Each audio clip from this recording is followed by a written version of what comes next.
નમો નમઃ બાલમિત્રાણી. કેમ છો? આનંદમાં છો ને? આપણા જીવનમાં અનેક ઉત્સવો વારંવાર આવતા જતા હોય છે.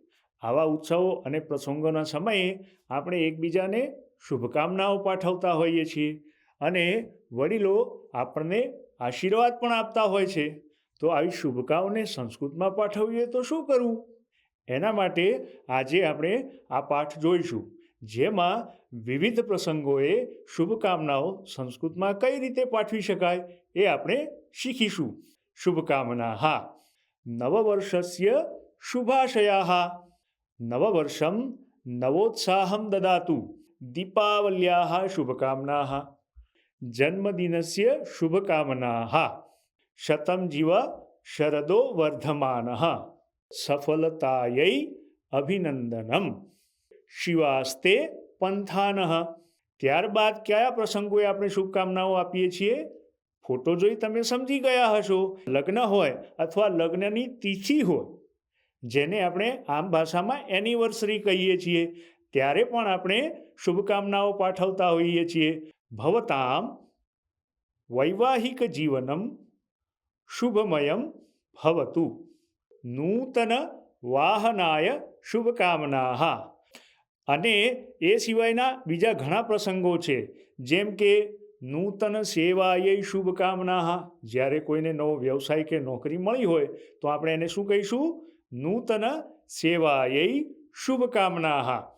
નૂતન વ્યાપારસ્ય કૃતે શુભકામનાઃ. જ્યારે કોઈ નવો વ્યાપાર શરૂ કરે એના માટે આ સરસ વાક્ય છે. નૂતન વ્યાપારસ્ય કૃતે શુભકામનાઃ. જ્યારે કોઈ નવું સાહસ કરે, એવો કોઈ વ્યવસાય કરે કે પહેલાં કોઈએ કર્યો ના હોય અથવા એ ક્ષેત્રનો અનુભવ ના હોય અને સાહસ કરી અને કામ શરૂ કર્યું હોય, તો આપણે કેવા વાક્યનો પ્રયોગ કરી શકીએ? નૂતન સાહસાય શુભાભિનંદનાની. નૂતન સાહસાય શુભાભિનંદનાની. નવી કોઈ શરૂઆત કરી હોય, કોઈ દુકાનની કે વ્યાપારની શરૂઆત કરી હોય, તો નવારંભાય શુભકામનાઃ. એટલે કે નવી શરૂઆત માટે શુભકામનાઓ. કોઈ કાર્યક્રમ હોય અને એ સફળ થાય, એના માટે આપણે જો શુભકામનાઓ પાઠવવી હશે તો આપણે આ પ્રમાણે વાક્ય પ્રયોગ કરીશું. કાર્યક્રમસ્ય સફલતાयै શુભકામનાઃ. કાર્યક્રમસ્ય સફલતાयै શુભકામનાઃ.